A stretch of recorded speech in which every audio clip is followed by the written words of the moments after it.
Hi everyone, Helen Blunden here, and I thought I would do a book review and I'll do it online on YouTube. So let's make a start. What is it that I have read? I've read this book, Fled by Meg Keneally. Now when I saw this book in the stores here at Dimmick's Bookstores in Melbourne, which is a retail chain, immediately my eyes went to this. For those of you who know me, I love maritime history and I love Australian history. So with the ship, with the sea, and this lady who looked like she was out of the 1700s, it piqued my curiosity. But not only that, the name Keneally rang a bell for me. And when I looked into it, she happens to be the daughter of Tom Keneally, who wrote Schindler's List, which is a book I haven't read yet, nor a movie I've seen yet. Oops. Anyway, what is Fled about? Let me read you the back cover. Jenny Trelawney is no ordinary thief. Forced by poverty to live in the forest, she becomes a successful highway woman until her luck runs out.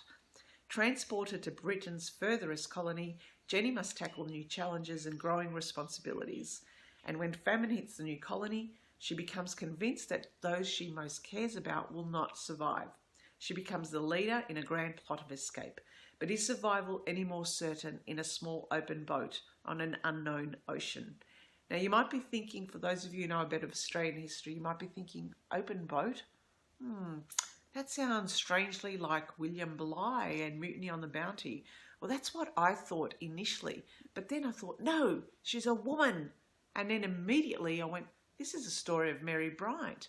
Now, for those of you who might not know, Mary Bryant was a convict who came out on the first fleet on the ship, on board the ship Charlotte. Mary Bryant was an interesting character. We don't know much about her. Suffice to say that as a convict, obviously she did something wrong back in England.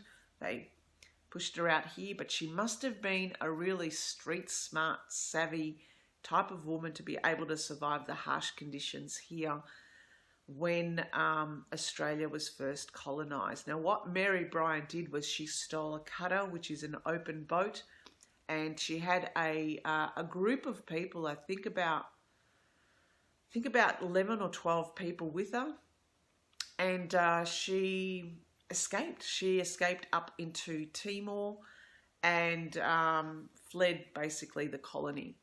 Now, really interesting because this book is about that story, but it's loosely based on the story of the convict Mary Bryant. In fact, what Meg Keneally has done is she's come up with a different character. This character is literate. Mary Bryant wasn't. This character was a highway woman. Mary Bryant wasn't.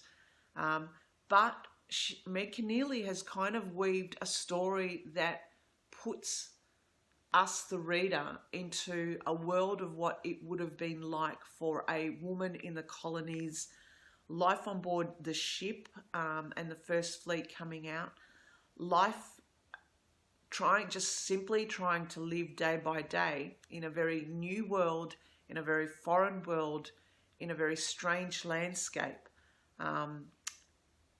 which really instantly sucked you in.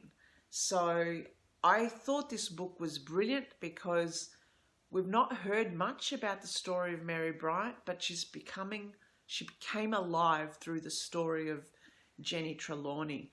Now, one of the things, as I was reading about Australian maritime history, and she's touched on a lot of instances here that I was reading about. One thing that really stood to mind when I was reading about the founding of our colony was when the ships first arrived. There was an instance where the convicts got out on land. They hadn't seen land for months. There were women on board the ship, and it's made reference in historical texts of this. I don't know what you could call it, a mass rape. People just went, it was debauchery. People just went mad. Don't know whether some of the officers partook in this thing. I'm sure they did. But it was kind of expected that the men who were on board the ship would go nuts. But men and women, as soon as they landed, apparently it was raining really hard too. It was debauchery. That somehow always stuck in my head as I read it. I thought, how could this be? Like, they've travelled... Anyway, you put yourself in these situations. Meg Keneally has gleaned this situation, and she actually weaved something really interesting. Jenny, the character Jenny, saw that this was going to be a very dangerous place for her, and in order to escape or make her life a lot easier was that she needed to get married. Marriage would afford her a little bit of safety from the other men, and also would give her an opportunity to have a tent and I guess a place further away from the camp where life would have been very difficult as a single woman, or as actually any woman. Anyway, and so she weaved that story in. She got married to Dan, who was a fisherman, because she saw that as a fisherman, he would be crucial in a colony. Now, you got to understand, when the first fleet came out, the ship was filled with convicts who were very poor, but they weren't tradespeople. They weren't people who could come out to Australia and actually build things and grow crops and start a colony. And you could just only imagine how useless, futile, how difficult life would have been to try and start a new colony, a new life, new families, and grow food so they could survive in this really harsh place. Now, when the convicts came out, there was very minimal interaction with the Aboriginals. Now, the Aboriginals have been here on this land for thousands of years, so they knew how to survive, but there was very minimal contact. But anyway, where I was going with this is Meg Keneally has been able to put in my mind a picture of what life would have been like for a female convict in the first colony. We also saw instances of certain characters, like the Corbett character, who was one of the officers who befriended, Mary, who befriended Jenny, and who also helped her out. He was a little bit more, I guess, more open. He was friendlier towards her, and a little bit more, I guess, sensitive.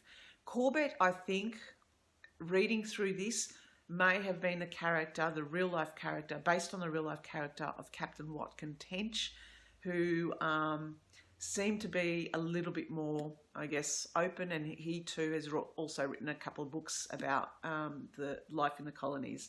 So she's used Corbett as the Watkin Tench character, and also in the book, Jenny befriends an Aboriginal who was quite taken by the, I guess, the Western ideals, and I would hazard to guess that Aboriginal character, who was a warrior and he was captured by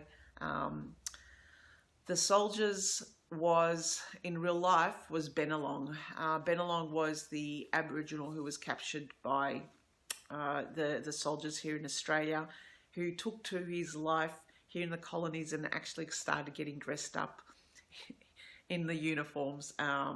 Also learnt English and got to like the ways of the West, so to speak. Anyway, she mentions all this stuff through story. Now, as I was reading it, she has it in various parts. Now, the first part, it's her life as a highwaywoman back in the UK. Part 2, we learn about her tough life on the ship on board a really difficult journey out to Australia.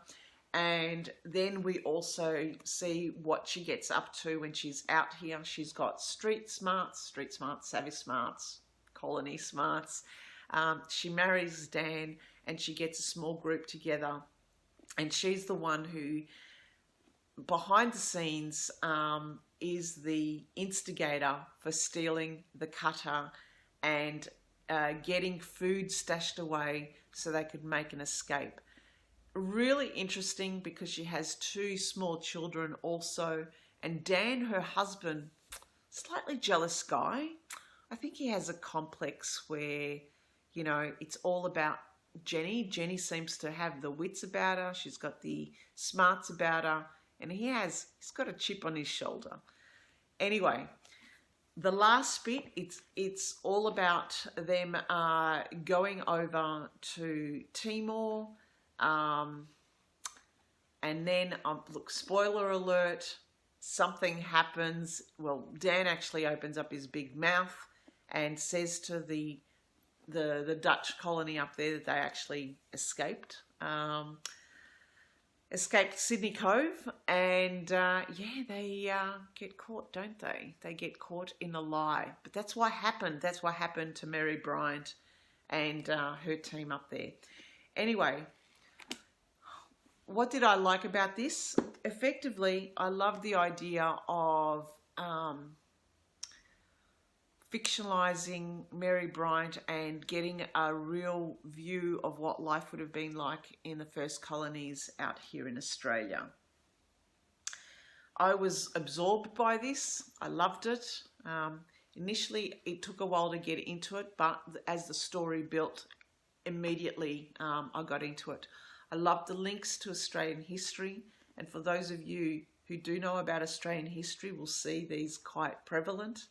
I love the fact that she brought to life Mary Bryant and the story of her open boat adventure, which a lot of people don't know about. She was at sea for 66 days, over 5,000 kilometres. And look, she wasn't a navigator.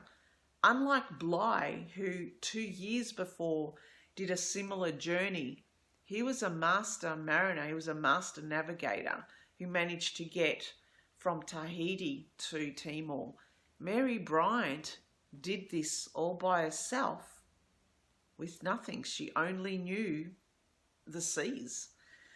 So anyway, highly, highly recommend this book. So there you have it. I'm going to end now. This is my first online book review.